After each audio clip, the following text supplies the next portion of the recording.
Welcome back, everyone. We're into double figures. This is lesson 10 of my Get Better at Blues Rhythm Guitar course, I suppose. I suppose it's a course, isn't it? There's free PDFs for all this. There's a link down below. Don't forget to click like and subscribe so you can keep up to date with all the rest of the lessons.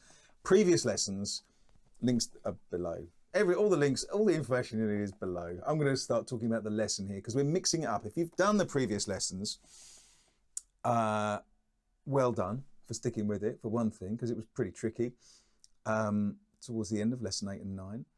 We're going to switch things around a bit now, and we're going to start looking at playing kind of higher parts over our basic rhythm pattern. Okay, so if you remember all the way back in lesson 1, when we had this shuffle pattern going on our low E string. Looking at example 10, you can see that that's still going along. I don't know why I'm pointing there. You can't see my screen here. You've got it there. So you can see going along there. You've still got that low string, but we're going to start adding some things across the top. So I kind of think of this a bit like horn parts, this top part. I'm going to play it to you and then explain what I'm doing. So it goes like this.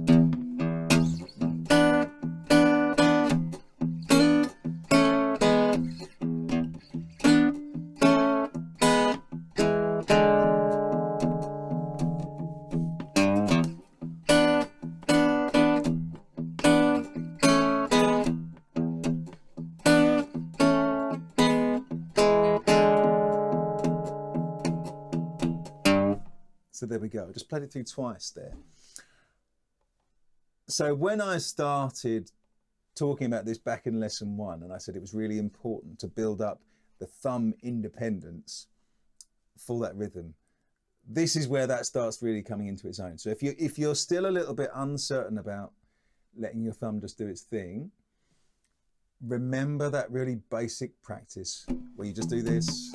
You can mute the guitar off even. It's just getting the rhythm and the thumb used to doing it. So, and do it while you're, watching TV. Put Netflix on or something. And get the rhythm there, like a clock. And then we can start adding these extra stabs on top. So these are some pretty common kind of blues lick type runs, yeah? Looking at the top part in isolation, it goes like this.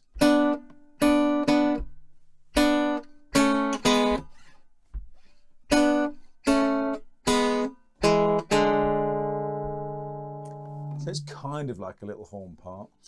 You start up here. This is the fingering I use. You can use your own fingering if you like, but I use my 3rd finger on the 4th fret of the G string and my 3rd finger on the 3rd fret of the B string. For those 2 notes like that. That is my first position. So when you're practicing this, I would encourage you to only add one of these stabs at a time. So looking at the first part here, let's take the first half of that bar. It goes like this. That's the first half, just looped over again. So it goes 1 and 2 and 1 and 2 and the stab comes on the second beat. Practice it like that. So get your thumb going, 1 and 2 and 1 and 2 and 1 and 2 and 1 and 2. And I'm hitting the G and the B string there with my 1st and 2nd finger. If you were hybrid picking this, you'd use your 2nd and 3rd, I guess. Whatever works for you. But add the stabs, which is what I'm calling the top parts, one at a time, and practice them in very small bite-sized chunks, and it will come together a lot quicker, I promise. I wish someone had told me this little fact for practicing 20 years before I read it in a Jerry Reed interview. But it goes like this. So that's the first half of the bar. 1 and 2 and 1 and 2 and 1 and 2 and 1 and 2.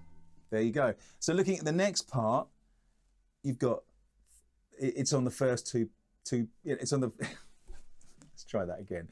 It's on 3 and. So you've got 1 and 2 and 3 and 4 and. Does that make sense? So 1 and 2 and 3. Let's try that. 1 and 2 and 3 and 1 and 2 and 3 and 4 and 1 and 2 and 3.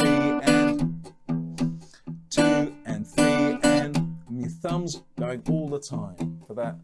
The 1 and 2 and 3 and 4 and 1 and 2 and 3 and 1 and 2 and 3 and. So that's just the first bar, okay?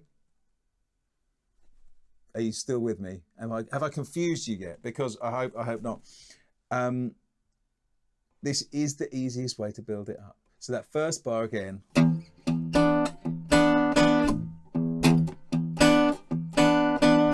And this is a good way to build it up because you don't have to move your fingers either. So when you're getting used to playing the rhythm like this, you can get that nice sound.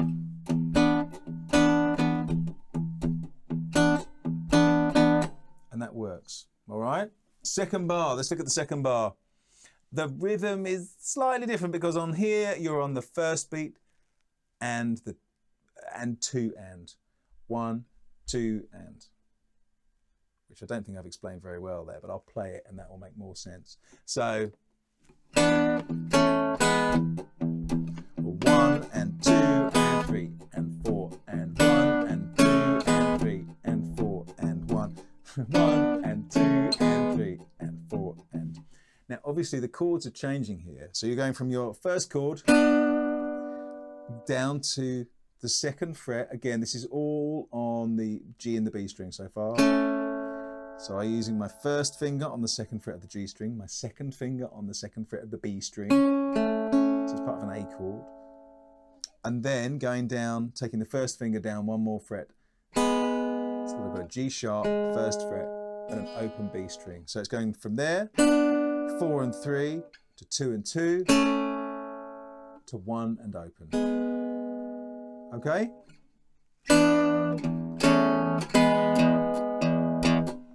1 and 2 and 3 and 4 and 1 and 2 and 3 and 4 and 1 and 2 and 3 and 4 and. Okay? So I'm going to annotate these in the timestamp so you can jump between the bars and get each bar individually, I think. It's going to make sense, isn't it? Let's put bars 1 and 2 together.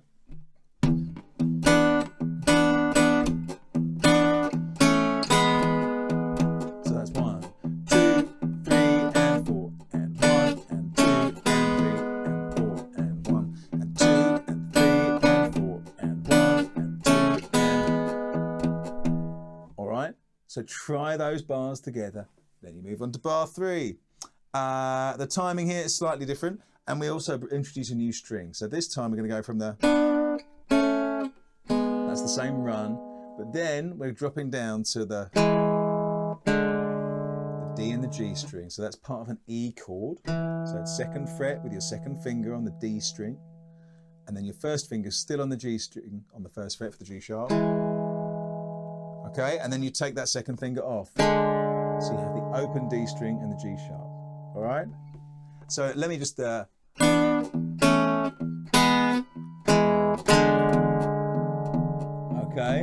so that's the last third bar and the fourth bar, because the fourth bar is just the open E string until the last note. So let's look at that third bar again slowly, okay?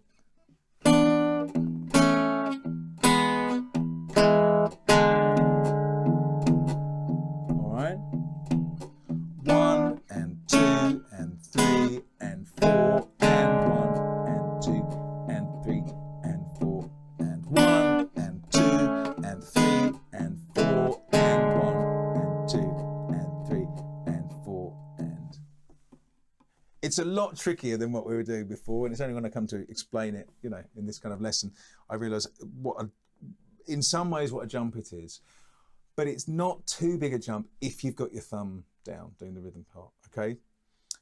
We're only looking at chords which cover 2 strings at a time, and they're all, you know, that's all you need to learn, those kind of 1, 2, 3, 4, 5 chord shapes. You can manage that. On this tab, you'll see at the very end, somewhere here, looking at my little preview screen, I've put a 3rd fret on the end, low G. So that can just give you a turn, like you can, or you don't have to put that in at all. But it helps to kind of punctuate the end of that riff. I'm going to play it through, the whole thing, slowly, all right? try and do it. I'm going to do it a couple of times, really slow. Try and play along, and then I'll do it a couple of times a bit faster. And then I'll show you some kind of variations you can do. All right? This has been a bit of a longer video, this one, hasn't it? But it's getting interesting now. And if you've got your thumb down for that rhythm, we can start showing some really quite cool stuff that you can do. So let's start. So 1, 2, 3, 4.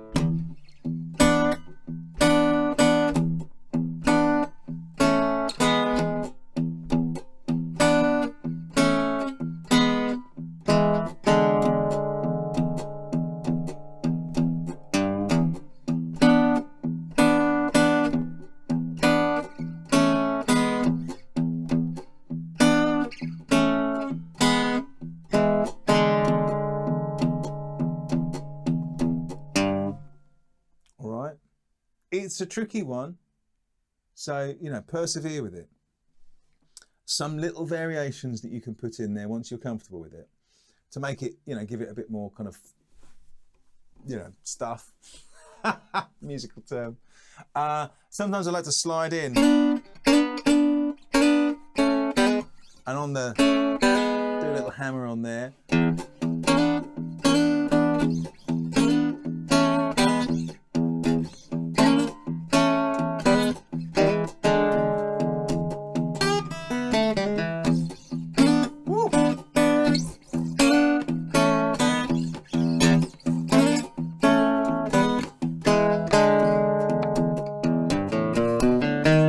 So you can do little kind of runs, little blues lick. Little kind of, these are all kind of open E minor pentatonic shapes.